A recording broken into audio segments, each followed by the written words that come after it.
नमस्कार, खबर 1 मिनट देख रहे हैं आप। आपके साथ मैं हूं शिप्रा झा। इस बुलेटिन में हम आपको दिखाते हैं हर खबर की पूरी विश्लेषण सिर्फ और सिर्फ 1 मिनट में। तो चलिए शुरू करते हैं खबरों का सिलसिला। पटना में जन्मदिन की पार्टी में नशे में धुत युवकों ने फायरिंग की।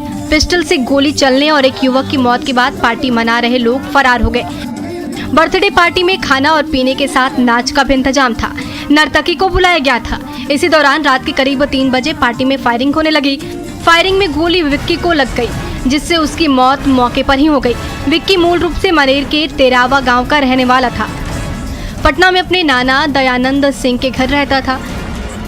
माना के घर मत जो कहले जो तो सब पिए खाए वाला है मत जो सर, तो कि हम 5 मिनट में बोलो कि जे आ रही है तुरंत। हम गए तो वहाँ गोली चलने लगा। ये वारदात पटना के रामकृष्ण नगर की है। एक घर में ये पार्टी चल रही थी।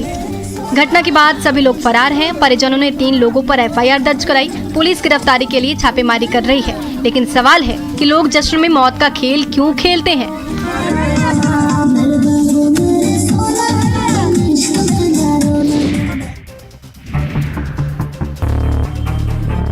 सॉल्वर गैंग के सरगना पीके उर्फ नीलेश कुमार को पुलिस ने गिरफ्तार कर लिया।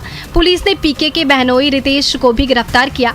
वाराणसी के सारनाथ के पास से आरोपियों को गिरफ्तार किया गया है। सॉल्वर गैंग नीट परीक्षा में अभ्यर्थी की जगह अपने सदस्य को परीक्षा दिलवाता था और फर्जी तरीके से मेडिकल में दाखिला दिलाने का काम करता था।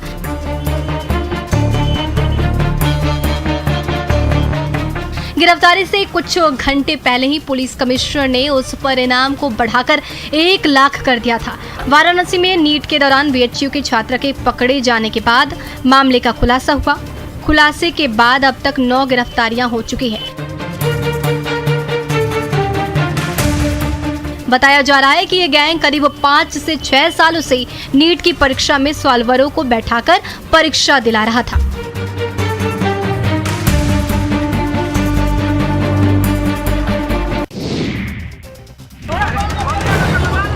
सिवान से एक ट्रक ड्राइवर के साथ मारपीट का दिल दहला देने वाला वीडियो सामने आया है। इस वीडियो में देखा जा सकता है कि कुछ दबंग मिलकर ड्राइवर के साथ मारपीट कर रहे हैं। कुछ लोग उन्हें रोकने की भी कोशिश कर रहे हैं, लेकिन दबंगों की टोली रुकने का नाम नहीं ले रही है।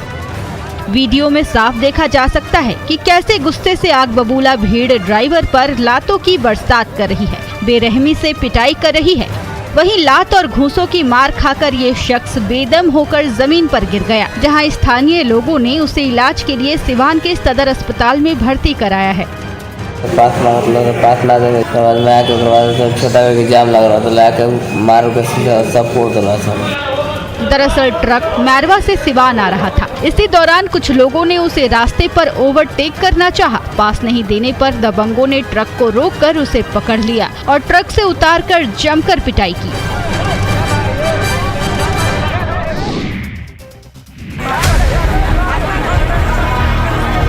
सुपौल के वार्ड नंबर 15 में अलाव की चिंगारी से भयानक आग लग गई। बथान में मवेशी को ठंड से राहत देने के लिए अलाव जलाई गई थी। इसी बीच हवा के झोंके से निकली चिंगारी से बथान में आग लग गई। आग इतनी भयावह थी कि देखते ही देखते फैलती चली गई। ठंड की रात में धूं-धूं कर जलती बथान को देखकर आसपास के इलाके में दहशत फैल गई। देखते ही देखते पूरा बथान आग की लपटों में घिर गया। आग इतनी भयावह थी कि उसकी लपटें 10 से 15 फीट ऊंचाई तक उठ रही थी। फायर ब्रिगेड की टीम को पहुंचने में थोड़ी देर हो गई। तब तक आग पूरी तरह फैल चुकी थी, जिसमें 12 से ज्यादा बकरियों की झुलसने से मौत हो गई। बताया जा रहा है कि मवेशियों को ठंड और मच्छरों से बचाने के लिए जलाई गई अलाव से आग लग गई, जिससे ये हादसा हुआ है।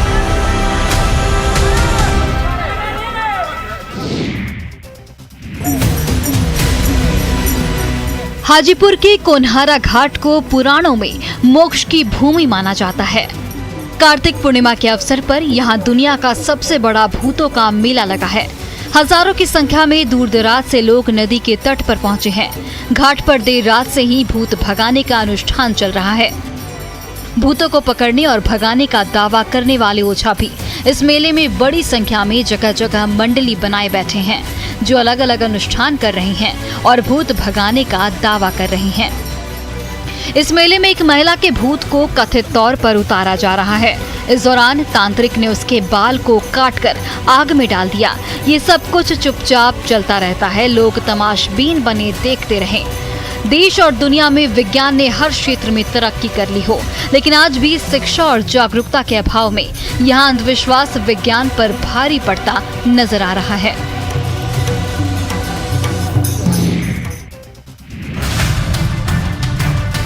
चतरा पुलिस अफीम की खेती वाले इलाकों में जमीन से लेकर आसमान तक से नजर रख रही है। ड्रोन कैमरे की मदद से लवालौंग, सिमरिया और राजपुर थाना क्षेत्र के अलग अलग इलाकों में अफीम की खेती के लिए तैयार किए गए करीब 5 एकड़ जमीन को ट्रैक्टर चलाकर नष्ट कर दिया है। इस मामले को लेकर एसडीपीओ का कहना है कि मिनी अफगान के रूप में चिन्हित चतरा में इस बार अफीम की खेती और तस्करी न किया जा सके, इसको लेकर पुलिस पूरी तरह कमर कस चुकी है। हम लोगों ने ड्रोन की सहायता से जंगल में जहाँ जहाँ अफीम की खेती की जा रही है जगह को चिन्हित करके और वहाँ के जो लोग हैं जो इसमें सम्मिलित हैं उस पर एफआईआर दर्ज करके कार्रवाई कर रहे हैं। इन इलाकों में बड़े पैमाने पर अफीम की खेती को लेकर जमीन तैयार किया जा रहा था, जहां पुलिस ने तीसरी आंख के जरिए माफियाओं के मंसूबे पर पानी फेर दिया है और आरोपियों के खिलाफ मामला दर्ज कर लिया है।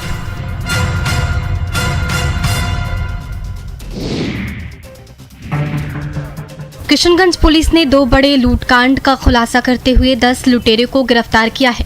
गिरफ्तार अपराधियों के पास से पुलिस ने लूट की राशि, जेवर, हथियार और घटना में इस्तेमाल बाइक भी बरामद किया है। बहादुरगंज थाना क्षेत्र में सोना चांदी व्यवसायी से लूटकांड का मास्टरमाइंड पंचायत चुनाव में हारे मुखिया प्रत्याशी मोहम्मद मसूद आलम है, जिसे पुलिस ने टेढ़ा गाछ से गिरफ्तार किया है। जब पुलिस ने मसूद से सख्ती से पूछताछ की तो उसके सारे राज उसने खुद ही उगल दिए। मसूद के खुलासे से पता चला कि दोनों लूट की वारदात को एक ही गैंग के अपराधियों ने अंजाम दिया, जिसमें 10 लुटेरे शामिल हैं। पुलिस ने उसकी निशानदेही पर सभी को गिरफ्तार करते हुए लूट का 5 किलो 257 ग्राम चांदी, देसी कट्टा, जिंदा कारतूस, 3 बाइक और 9 मोबाइल फोन जब्त किए। इन दोनों लूट का मास्टरमाइंड मोहम्मद मसूद है, जो पंचायत चुनाव हारने के बाद चुनाव में खर्च रुपयों की भरपाई के लिए लूट का रास्ता अख्तियार किया था और उसे अंजाम तक पहुंचाया था। ये तस्वीरें आरा के सदर अस्पताल की है, जहां चारों तरफ अंधेरा पसरा है। बिजली गुल होते ही सदर अस्पताल की कुव्यवस्था उजागर हो गई। ऑपरेशन थिएटर से लेकर इमरजेंसी सेवा समेत कई वार्डों में घंटों अंधेरा छाया रहा। लाइट गुल हो जाने के बाद न तो जनरेटर चला, न ही कोई अन्य व्यवस्था की गई, जिससे ओपीडी और इमरजेंसी वार्ड में घुप अंधेरा छाया रहा। ऐसे में लाइट की उचित व्यवस्था नहीं होने के कारण अस्पताल के डॉक्टर टॉर्च के सहारे मरीजों का इलाज करते रहे। दिक्कत वही हो रही कि पेशेंट है लाइन में लगे हुए हैं और हम जितना जल्दी लाइट रहता है तो जल्दी पेशेंट देख पाते हैं, ऐसे टॉर्च से हम देख पा रहे हैं। समस्या हो रही है। अस्पताल परिसर में काफी देर तक अफरा तफरी मची रही। सदर अस्पताल के मैनेजर को डॉक्टर और मरीज के परिजन फोन लगाते रहे, लेकिन उनका फोन कनेक्ट नहीं हो पाया। अस्पताल में डॉक्टर और मरीजों की परेशानी को देखने वाला कोई नहीं था। पूरे देश केंद्र सरकार ने तीनों कृषि सुधार कानून को वापस ले लिया है। पीएम मोदी ने आज कृषि कानून को वापस लेने की घोषणा की। उन्होंने कहा कि किसानों के हित में ये फैसला लिया गया है। अब सरकार नए सिरे से आगे बढ़ेगी। हमने 3 कृषि कानूनों को वापस लेने का, रिपील करने का निर्णय लिया है। कृषि कानून की बात करें तो पहले कानून के अनुसार किसान मनचाही जगह पर अपनी फसल बेच और खरीद सकते थे। दूसरे कानून के जरिए देश भर में कॉन्ट्रैक्ट फार्मिंग को लेकर व्यवस्था बनाने का प्रस्ताव था। फसल खराब होने पर उसके नुकसान की भरपाई किसानों को नहीं बल्कि एग्रीमेंट करने वाले पक्ष या कंपनियों को करनी होगी। तीसरे कानून के तहत 1955 में बने आवश्यक वस्तु अधिनियम से खाद्य तेल, तिलहन, दाल, प्याज और आलू जैसे कृषि उत्पादों पर से स्टॉक लिमिट हटा दी गई थी। कानूनों को वापस लेने का, रिपील करने का निर्णय लिया है। प्रधानमंत्री जी का निर्णय था और केंद्र सरकार ने पार्लियामेंट में लाया, इसको पास किया, 3 कानून बनाया और आज प्रधानमंत्री जी ने स्वयं इस बात की घोषणा कर दी है कि अब अगले सेशन में हम लोग इसको विड्रॉ करेंगे, समाप्त करेंगे। तो ये निर्णय तो उन्हीं का है। तो तो इस मामले पर तो कोई प्रतिक्रिया हो नहीं सकती है। उन्होंने खुद ही अपना विस्तार से कह दिया कि हमने कोशिश की, लोग समझे नहीं, कई तरह की बातें कह दी, तो सब चीज़ तो स्पष्ट है।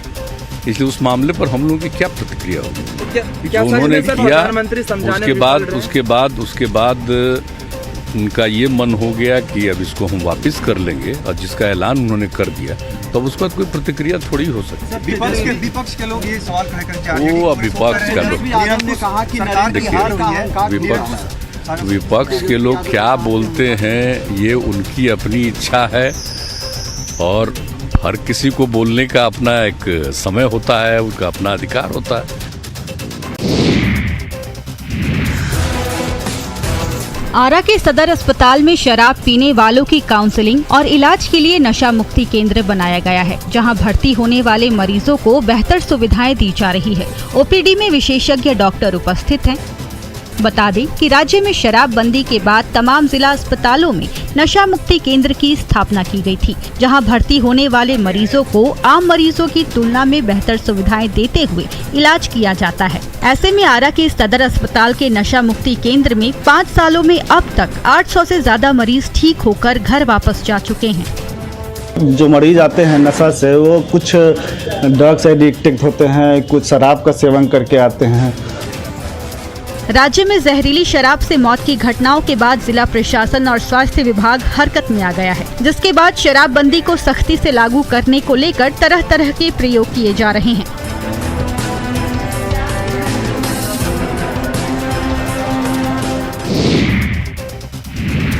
दादी अम्मा बीमार हैं, शरीर तप रहा है, सांसें उखड़ रही हैं, लेकिन गांव में न डॉक्टर है न अस्पताल। सो बीमार दादी को खाट पर टांगे नाती पोते बढ़े जा रहे हैं बागमती नदी की ओर। कच्चे रास्ते पर एक एक कदम बढ़ते जाते हैं तो बागमती का किनारा दिखने लगता है। दादी अम्मा की खाट सवार होती है और चल पड़ती है नाव नदी के उस पार। खेती के लिए खेत जाना हो तो नाव, मजदूरी करने शहर जाना हो तो नाव, कोई बीमार पड़े और अस्पताल जाना हो तब भी नाव ही एम्बुलेंस बन जाती है। लेकिन बारिश के दिनों में जब यही बागमती नदी उफान पर होती है तो नाव का सफर और खतरनाक हो जाता है। लेकिन नैया का साथ कभी छूटता नहीं, क्योंकि बागमती के उस पार जाने के लिए न तो कोई सड़क है और न ही कोई पुल। राकेश कुमार, न्यूज़ 18 सीतामढ़ी।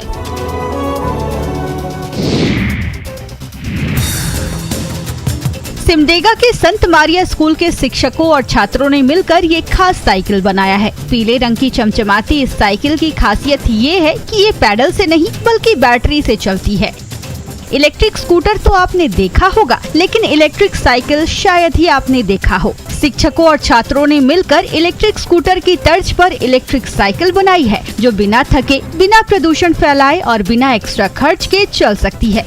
ये साइकिल बैटरी से चलती है, बिना आवाज किए एक जगह से दूसरी जगह जाती है और इसमें पैडल मारने की भी झंझट नहीं है। हमारी सोच ये थी कि कुछ ऐसा बनाएं ताकि बच्चे किसी पे डिपेंडेंट ना हो, बच्चे दूरी भी कवर कर लें, स्पीड का भी प्रॉब्लम ना हो, पॉल्यूशन भी ना हो, साउंड भी ना हो। दरअसल कोरोना काल में लोगों को एक जगह से दूसरी जगह जाने में बहुत परेशानी होती थी, लिहाजा छात्रों ने शिक्षक की मदद से ये आविष्कार किया।